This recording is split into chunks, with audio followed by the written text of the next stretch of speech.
Good morning all. आज हम जानेंगे type of power transmission systems. Power transmission system जो है वो जनरली दो टाइप में ट्रांसमिट करते हैं।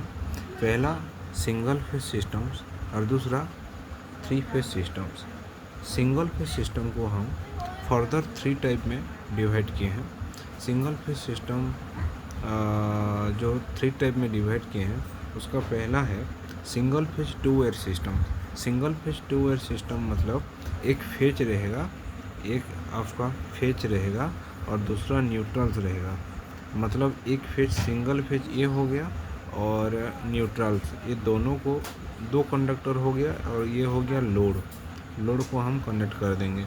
तो यहाँ पे हम ऐसी सप्लाई दे देंगे तो इसको बोलेंगे, जब एक फेज रहेगा एक न्यूट्रल रहेगा, इसको बोलते हैं single phase two wire system. Then आता है single phase two wire with mid point earth. Single phase रहेगा लेकिन उसमें टू वायर रहेगा लेकिन उसमें जो मिड पॉइंट है उसका वो अर्थ हो जाएगा, उसका मिड पॉइंट को हम अर्थ कर देंगे। तो उस टाइप का सिस्टम कैसा रहता है देखिए। एक तो फेज रहेगा और एक तो न्यूट्रल्स रहेगा। यहाँ बोला है टू वायर ये हो गया और ये दोनों वायर को हम डिवाइड कर देंगे और यहाँ पे अर्थ कनेक्ट कर देंगे। ये हो गया single phase two wire with mid point earth system. इसमें जो है अगर मान लीजिए यहाँ पे आप वोल्टेज VM दिए तो इस पॉइंट और इस पॉइंट ये इसमें कितना वोल्टेज आएगा, इसमें आएगा VM/2 वोल्टेज। और ये वाला पॉइंट और यहाँ से जो पॉइंट निकलेगा इसमें कितना आएगा, यहाँ भी VM/2। मतलब ये जो VM है ये दो पार्ट में डिवाइड हो जाएगा और अगर हम इसमें लोड कनेक्ट करेंगे तो उतना ही वोल्टेज उसको मिल पाएगा। ठीक है। तीसरा है single phase three wire system. Single phase three wire system जो है वो कैसा होता है देखिए। Single phase three wire system मतलब एक फेज रहेगा लेकिन तीन ठो वायर रहेगा। वो कैसा होगा, ये होगा आपका जो सेंटर टेप ट्रांसफार्मर आप सुने होंगे। सेंटर टेप ट्रांसफार्मर जैसे ये हो गया एक ट्रांसफार्मर। मतलब यहाँ पे आप सिंगल फेज दिए और ये न्यूट्रल दिए, जब ये कनेक्ट होगा फेज और न्यूट्रल्स में तो यहाँ पे म्यूचुअल इंडक्शन होके इस वाले कॉइल में, इस सेकेंड कॉइल में, ये कॉइल 1 है ये 2 है, इस सेकेंड कॉइल में आपका इलेक्ट्रिसिटी प्रोड्यूस होगा। उस इलेक्ट्रिसिटी को हम लोड के थ्रू एक्रॉस कैसे कनेक्ट करेंगे, यहाँ पे एक तो मिड पॉइंट दे देंगे। मतलब ये टेपेट है, ये इसको वेरी कर सकते हैं। ये वाला पॉइंट को हम मिड पॉइंट बोलते हैं। ये पॉइंट को हम वेरी कर सकते हैं। मतलब जो सेकेंडरी वोल्टेज प्रोड्यूस होगा उसको हम ये टेपेट पॉइंट को हम एडजस्ट करके इस कॉइल में एडजस्ट करके हम इसका सेकेंडरी वोल्टेज को वेरी कर सकते हैं और इसमें लोड कनेक्ट कर सकते हैं। तो ये हो गया सिंगल फेज हो गया, लेकिन आपका जो आउटपुट मिल रहा है वो थ्री वायर में हो रहा है, थ्री वायर मिल रहा है। ये एक ठो वायर, ये एक ठो वायर, ये एक ठो वायर, इसको बोलते हैं single phase three wire system. ठीक है। देन सिंगल फेज ख़त्म होने के बाद हमारा आता है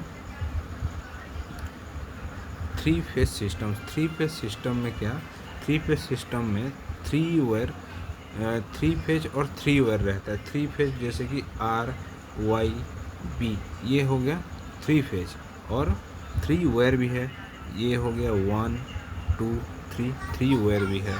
तो ये वाला सिस्टम को हम ज़्यादातर प्रोवाइड करते हैं। जैसे कि इकोनॉमिकल पर्पज़ में हम देखेंगे तो ट्रांसमिशन सिस्टम में हम ये वाला सिस्टम को ज़्यादा अडॉप्ट करते हैं। लेकिन लेकिन और पावर को ट्रांसमिट और डिस्ट्रीब्यूट कैसे करते हैं, और एक तो सिस्टम है इसका नाम है 3 फेज 4 वे सिस्टम्स। 3 फेज 4 वे सिस्टम क्या होता है, ये जनरली RYB 3 तो फेज हो गया, 3 फेज RYB ये 3 तो फेज हो गया। लेकिन जब डिस्ट्रीब्यूट करते हैं, डिस्ट्रीब्यूट को कंज्यूमर को क्या चाहिए, एक फेज चाहिए और दूसरा एक न्यूट्रल चाहिए। तो उसमें हम न्यूट्रल एक तो वेयर लेते हैं, तो 3 तो फेज हो गया RYB और एक तो न्यूट्रल को लेके 4 वेयर सिस्टम हो गया, 3 फेज 4 वेयर सिस्टम इसको बोलते हैं। अगर इसको हम लोड कनेक्ट करेंगे तो कोई भी एक फेज मान लीजिए बी फेज और न्यूट्रल, ये दोनों के बीच एक तो लोड कनेक्ट करेंगे तब ये लोड हमारा आउटपुट देगा हमको। ठीक है, ये हो गया आपका type of power transmission system. लेकिन ट्रांसमिशन सिस्टम का जो लाइन नेटवर्क है वो 2 पार्ट में डिवाइड है। ट्रांसमिशन लाइन नेटवर्क जो है वो 2 पार्ट में डिवाइड है, एक तो ट्रांसमिशन सिस्टम्स और दूसरा डिस्ट्रीब्यूशन सिस्टम।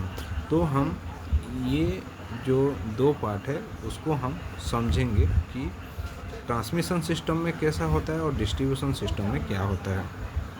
तो उसको हम इस डायग्राम के हेल्प से समझेंगे कि ट्रांसमिशन सिस्टम जो है वो 2 ठो पार्ट लेता है, एक ठो प्राइमरी ट्रांसमिशन और दूसरा सेकेंडरी ट्रांसमिशन। प्राइमरी ट्रांसमिशन और सेकेंडरी ट्रांसमिशन। और ये डिस्ट्रीब्यूशन सिस्टम जो है, डिस्ट्रीब्यूशन सिस्टम भी प्राइमरी डिस्ट्रीब्यूशन और सेकेंडरी डिस्ट्रीब्यूशन सिस्टम लेता है, 2 सिस्टम लेते हैं। तो उसका जो स्टेजेस है, पहले स्टेजेस देख लेते हैं। स्टेजेस क्या क्या है, पहले देखिए हम एक जनरेटिंग स्टेशन में हम इलेक्ट्रिसिटी प्रोड्यूस करेंगे। ठीक है, स्टेज के अनुसार हम आगे ये जो डायग्राम है, ये डायग्राम को हम समझेंगे एक एक स्टेज करके। तो वेरियस स्टेज क्या क्या है, स्टेजेस को हम याद रखेंगे तो डायग्राम आराम से याद हो जाएगा। देखिए जनरेटिंग स्टेशन, पहले जनरेटिंग स्टेशन क्या करता है, फिर प्राइमरी ट्रांसमिशन, फिर सेकेंडरी ट्रांसमिशन, फिर प्राइमरी डिस्ट्रीब्यूशन, फिर सेकेंडरी डिस्ट्रीब्यूशन। ये 5 स्टेज अगर हम कंप्लीट करते हैं तो जनरेटिंग स्टेशन से कंज्यूमर तक हम एक पावर को ट्रांसमिट कर सकते हैं।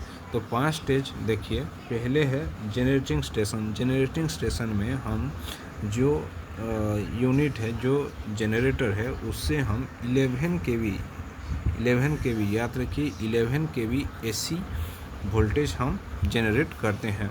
उस वोल्टेज को हम कंज्यूमर के पास पहुंचाने के लिए स्टेप ऑफ करना पड़ता है। क्योंकि स्टेप ऑफ क्यों करना पड़ता है, स्टेप ऑफ करने का रीज़न ये है क्योंकि जो लोड सेंटर है और जनरेटिंग स्टेशन है, उसके जो डिस्टेंस है वो डिस्टेंस काफ़ी ज़्यादा होने के कारण अगर 11 केवी को भेजेंगे, 11 केवी को हम अगर ट्रांसमिट करेंगे किसके पास, लोड सेंटर के पास, कंज्यूमर के पास, अगर ये ज़्यादा डिस्टेंस होगा तो ये जो कंडक्टर में है यहाँ पे लॉसेस ज़्यादा होगा, कोरोना लॉस, I2R लॉस, ऐसा बहुत सारा लॉसेस है जो कि लॉस करते करते लास्ट में ये जो 11 केवी है, 11 केवी नहीं मिलके यहाँ पे कुछ 11 केवी से 6.6 केवी इतना आपका वोल्टेज मिलेगा, बाकी सब आपका लॉसेस हो जाएगा। तो ये लॉसेस को कम करने के लिए हम क्या करते हैं, जनरेटिंग वोल्टेज को हम इंक्रीज करते हैं, स्टेप ऑफ करते हैं। स्टेप ऑफ किससे करते हैं, ये प्राइमरी ट्रांसमिशन जो है, प्राइमरी ट्रांसमिशन में हम पहले वोल्टेज को स्टेप ऑफ करेंगे, मतलब 11 केवी से 220 केवी तक हम स्टेप ऑफ करेंगे। स्टेप ऑफ करने के बाद इसको हम फीड करेंगे, इसको हम ट्रांसमिट करेंगे। और जो सेकेंडरी ट्रांसमिशन है, ये एक तो रिसीविंग स्टेशन है। रिसीविंग स्टेशन क्या, जो 220 केवी हम भेजे, ये वाला 220 केवी जो भेजे उसको रिसीव करके यहाँ पे फिर स्टेप डाउन किया जाता है। यहाँ पे एक स्टेप डाउन ट्रांसफार्मर लगा हुआ है। सेकेंडरी ट्रांसमिशन लाइन में स्टेप डाउन ट्रांसफार्मर लगा हुआ है, जो 220 kV को स्टेप डाउन करके 66 kV में कन्वर्ट कर देगा। 66 kV में जब कन्वर्ट होगा उसको तो कोई यूज में नहीं ले सकता। 66 kV एक बहुत ज़्यादा वोल्टेज होता है, इसलिए उसको यूज में नहीं लिया जा सकता। तो उसको फिर फर्दर स्टेप डाउन करने के लिए हम फिर से ट्रांसमिट करते हैं, और ट्रांसमिट करके जो रिसीव करेगा 66 kV को, उसको बोलेंगे primary distribution line. Primary distribution line, जो प्राइमरी डिस्ट्रीब्यूशन है उसमें क्या होता है, प्राइमरी डिस्ट्रीब्यूशन में आपका 66 kV लाइन को 11 kV में कन्वर्ट किया जाता है। 66 kV लाइन को 11 kV कन्वर्ट करने के बाद 11 kV का कंज्यूमर रहते हैं, जैसे कि कोई प्लांट वगैरह हो गया, ये सब जो है 11 kV का उसको रिक्वायर्ड होता है। तो वहाँ से भी हम कंज्यूमर को दे सकते हैं। बड़े कंज्यूमर जो रहते हैं जिसका पावर ज़्यादा रिक्वायर्ड रहता है, वहाँ से भी हम प्राइमरी डिस्ट्रीब्यूशन से भी हम उसको पावर सप्लाई दे सकते हैं। लेकिन जो छोटे कंज्यूमर रहते हैं, जैसे कि घर हो गया, ऑफिस हो गया, उन लोगों को तो हम 11 kV नहीं दे के उसको कितना 220 चाहिए, तो 220 देने के लिए हम उस पावर को जो 11 kV वोल्टेज है उसको हम फिर से ट्रांसमिट करते हैं लोड सेंटर के पास, जो हमारा जो कंज्यूमर प्रीमाइसेस के पास रहता है, जो घर के पास रहता है, वो सब हो गया आपका सेकेंडरी डिस्ट्रीब्यूशन लाइन। और वहाँ से हम 11 kV को फिर से स्टेप डाउन करके 415 में कन्वर्ट कर देते हैं। 415 वोल्टेज में कन्वर्ट करके हम उसको डिस्ट्रीब्यूट करते हैं, फिर कंज्यूमर के पास पहुंचाते हैं।